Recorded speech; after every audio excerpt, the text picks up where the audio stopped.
De una vez I'm going to be performing the general physical exam on you today. All right, so the first thing that I want to do is I'm going to make sure that I'm just checking the overall general health of the patient, just making sure that he appears a stated age, looking at his facial expressions to see any signs of any pain or discomfort, checking his body posture, position, looking for any physical deformities, looking at his body habitus, like I said, looking for any deformities, looking for his motor activity as well. And looking at his overall hygiene, making sure that there is no breath or any body odors, noting any of that. And so now I'm just gonna move into the vitals. The first thing that I was doing is I wash my hands. I'm also going to make sure that I check the patient's height and weight. Okay, perfect. And then I'm gonna be using a thermometer to get the patient's temperature. I'm gonna make sure that I put the plastic clip over the end, and I'm gonna have the patient hold the thermometer in the floor of his mouth for about a minute or until it beeps, and then I'm gonna check that when it's done. In the meantime, I'm gonna get the patient's heart rate by using my index and my middle finger. I'm gonna find his radial artery, find the pulse there, and I'm just gonna check for rate, rhythm, and amplitude. I'm counting for 15 seconds, making sure that I'm checking my clock here. Looking for 15 seconds, multiply that by 4. Okay, and then once that's getting close to being done, I'm gonna, without changing my position, I'm just gonna count for 15 more seconds, looking at the patient's respiration, checking the rhythm and depth of his respirations for another 15 seconds, and then we'll multiply that by 4.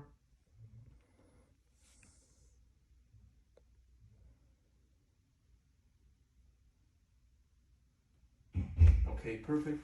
And I make sure to get the patient's temperature back as well. So his temperature is about a 98.2, heart rate is about a 66, and his respiratory is about 20. So now I'm going to be moving on to the patient's, take the patient's blood pressure. So the first thing that I want to do is I want to make sure I measure the bladder, make sure that it's good. I'm going to just make sure that the bladder's width is about 40% of the patient's arm circumference, and the length is about 80% of the patient's arm circumference, okay? And then the next thing I want to do is I want to find the brachial artery, so I know where to put my line. Okay, perfect. And then I'm just going to put this blood pressure cuff on the patient real quick, making sure that the line is where I have the artery. Okay, perfect. All right. First thing I'm going to do is I'm going to find the patient's pulse again, and I want to get the palpable systolic pressure. I'm going to pump this up until I can't feel his radial pulse anymore. Okay, so it's about 120. Okay. Now I'm just going to put that down for a second, get my stethoscope on, wait for about a couple seconds. Get my stethoscope on. All right, now making sure that the patient's arm is above his heart. Okay, making sure that I place the cuff about an inch above the antecubital fossa. Okay. Make sure this is nice and tight again. Now I had 120, so I'm going to bump this up to about 150, which is about 30 millimeters above the palpable systolic, millimeters of mercury above the palpable systolic pressure. And then I'm going to decrease it slowly deflate it. Looking for the onset of the Korokov sound, that will be my systolic pressure, and then the cessation of the Korokov sound, that will be my diastolic pressure. So systolic was at about 110, and diastolic was at about 50. All right. And I will be making sure that I'm gonna do that on his left arm as well, seated, and I would do it. I will do supine and standing if necessary. Okay, so that's my vitals. Next thing I'm going to do is I'm going to do a skin exam. So I'm going to ask the patient to stand up. I'm going to be checking him anteriorly and posteriorly as well. Just ask him to raise his arms, checking on the axillary. And what I'm looking for here is the pigmentation, any discoloration, edema, masses, or any lesions. I'm going to ask the patient to pull his shorts up for me real quick. All right, perfect. Turn around for me. Okay, open on your arms. All right, now let me pull up your shorts again for me real quick. Okay, just put your hands there for me real quick. All right, put your right foot up, left foot up, checking the soles of the patient's feet as well. I'm gonna just have them turn around again for me real quick. All right, now I just wanna make sure that I check the temperature of the upper and lower extremities, moisture and texture, and mobility and turgor. All right, temperature, moisture, and texture. Okay, mobility and turgor there as well. Want to make sure that I check the patient's nails as well for any signs of cyanosis, any brittleness, lines, lesions, or any clubbing. Make sure that I check the patient's toenails as well. All right, perfect. So that's it for the skin exam. Now what I want to make sure that I do is I want to make sure I move on to the head. So now I'm going to be just inspecting the patient's skull for shape, size, for the contour, looking for any obvious deformities. I'm also going to be inspecting the patient's scalp for any dandruff, lice, nits, hair growth patterns, and texture. All right, make sure I split the hair to see the scalp there. Okay, I'm also going to be inspecting the patient's face for symmetry and for any erythema, any redness and hair growth, or any deformities there as well. I'll make sure that I palpate the patient's skull for contour, any masses or any tenderness. I want to palpate the patient's scalp as well for mobility and for tenderness. And I want to make sure that I also palpate some important areas of his face, starting off with the temporal arteries for pulsations and any tenderness. The temporomandibular joint, open your mouth real quick, close. Just checking for crepitation or any deformities or any tenderness there. The parotid glands as well, for any masses or tenderness.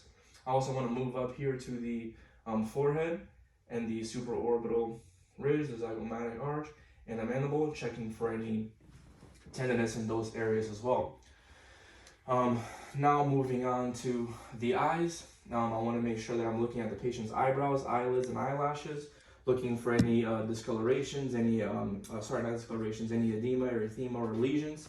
I also may want to make sure that I inspect the lacrimal apparatus to make sure there's no discharge or any lesions or any edema there. I want to make sure that I palpate the lacrimal apparatus, and I want to see if I can express any discharge from the nasosacral duct. I also want to make sure that I inspect the patient's bulbal and palpebral conjunctiva and his sclera as well. So I'm just going to put my hands here real quick. I'm going to ask you to look down. Okay, look up. Perfect. Look from side to side. And I'm just looking to see if there's any blood or any injections. Okay. Now I'm going to be performing the visual acuity test. Okay, so the first thing that I want to do is I want to make sure that the Rosenbaum chart is about 4 to 10 inches away from the patient's face. So I'm just going to flip this chart twice there, ask the patient to hold it. Okay, so if you wouldn't mind, with your right hand, just block your right eye. Okay, and just read the lowest line there for me if you can. 372-646. All right, hold with your right hand. Close this eye now. Read that again for me. 372-646. Okay, perfect. Now just read that with both eyes for me. 372-646. All right, perfect. Now I just want to make sure that I check the patient's pupil size and make sure that it is symmetric, about a 4 there and about a 4 there. All right, perfect. So that was for the visual acuity. Now I want to make sure that I check the patient's peripheral vision. So what I'm going to do is I'm going to ask the patient to just point to my finger whenever he sees me wiggling around. I'm going to come from the top, the sides, and the bottom. All right, just put your hands in your chest for me, okay? And just point when you see my fingers, okay? Just looking for peripheral vision here by gross confrontation. Perfect. Coming around here. Perfect. Coming around here. All right, perfect. So now what I want to do is I'm going to be checking out the patient's extraocular muscles through the H test. So what I want to do is I'm going to start having the patient hold it about an arm's width length. Okay, perfect. And I'm going to grab the pen for him there. Just ask him to look at the tip for me. Okay, just follow it the whole time. All right, I'm going to bring it out to the extremes here and stop at the extremes as well. Okay. All right, perfect. Back in the middle. Making sure that I don't change the depth of the pen. Switching arms. Stopping at the extremes. Perfect. Okay, perfect. I also just want to check the patient's accommodation and convergence and lid lag. So let me start off with convergence. I'm going to have the patient just look at the tip of the pen, okay? And I'm going to bring it in towards you. Just keep your eye on the tip of the pen for me, okay? All right, perfect. And now I'm going to check for accommodation. Just choose a spot there in the back of the wall for me, okay? And I'm just going to bring the pen up and you just look at the tip of the pen when you see it, okay? All right, just checking for pupillary contraction there. Now I'm just going to check for lid lag. Just keep your eyes there at the pen and just follow it, okay? Just making sure that the lids are following the eyes all the way through. All right, perfect. Now what I want to do is I want to use tangential lighting to check the anterior chamber of the cornea and look for the any crescent shadows in the medial aspect of the eyes. And so I'm just going to shine this light pretty close to your eyes, okay? Just looking for the crescent shadows there. All right, on the other eye. All right, perfect. Now what I want to do is I want to check the pupillary light reaction, okay? So what I'm going to do is I'm going to put my hand in your face real quick if you don't mind, okay? I'm going to shine the light here on this side, making sure that that contracts. Perfect. This is direct and consensual pupillary light reaction, okay? I'm just going to wait a second there. Go this side. Perfect. All right. Now I'm just going to move my hand here, okay? I'm going to check this eye, shine there. All right, perfect. I'm going to shine there again. Okay. All right, perfect. So now I'm going to be using the ophthalmoscope, okay? The first thing that I want to do is I'll make sure I dim the light. I'm going to stand about 4 feet away from the patient, okay, with my index finger on the diopter, making sure that the light's at 0. I'm going to shine the light in the patient's eyes, looking for corneal symmetry and corneal light reflex, okay? All right, perfect. Now I'm going to move closer to the patient, about 15 inches away from him at a 15-degree angle. With my right hand and my right eye, I'm going to check the patient's right eye as well. All right, and so from this angle, I'm just looking at the red light reflex, okay? Just keep looking straight for me. Check the red light reflex, and as I move in, I'm looking at the optic disc, looking at the cup to disc ratio, the retina, the arteries, the veins, and the overall condition of the retina. And I have the patient look into the light for me, okay? And I'm just checking the condition of the fovea and the macula here, all right? And then I'll do the same thing on the opposite side, my left hand this time, left eye, and then his left eye. I'm just gonna find the red light reflex there, and I'm gonna move in, all right? Looking at those same exact things there on the left eye. All right, perfect. So now, that was the patient's eye exam. Now, what I want to do is I want to move on to the ears. Okay, so the first thing that I want to do is I'm going to inspect the patient's auricle, the tragus, and just making sure that there is no any discharge, any edema or erythema, any masses or any deformities. I'm also going to palpate the auricle, the tragus, and the mastoid for any tenderness there. Now I want to perform a whispering test. Okay, so what I'm going to do is I'm going to put my right hand over his left ear, and I'm going to whisper a 2-syllable word behind him and just ask him to repeat. Just repeat what you hear, okay? Football, football. All right, perfect. Do the same thing on the opposite side. Baseball, baseball. All right, perfect. Now I'm going to be grabbing my my otoscope here, and I'm going to be taking a look inside the patient's ear. Okay, make sure that's turned on. All right, perfect. Okay, so now I'm going to be looking at the patient's ear canal. I'm going to make sure that I pull upwards and outwards to straighten his ear canal. Okay, I'm going to use my pinky as a fulcrum, all right, as I take a look inside, all right.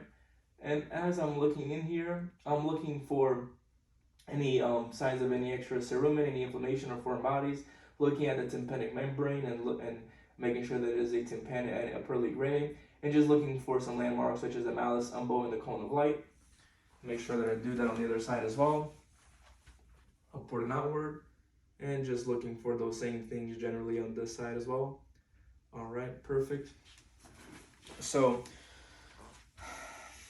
now that was for the ears. So now I'm going to be moving on to the nose exam. Okay, so the first thing I want to do with the nose, I want to just inspect to make sure that there's no obvious deformities to the nose as well.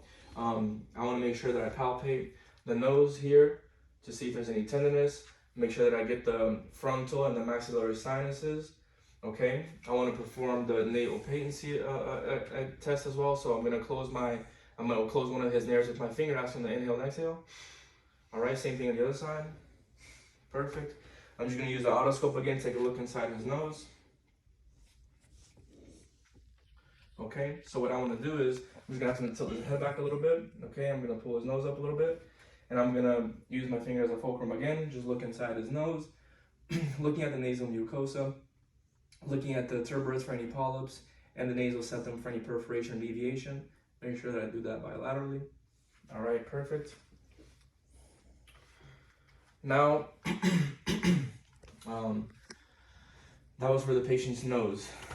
So now I'm going to move on to the throat exam. I'm first starting off with the oral cavity.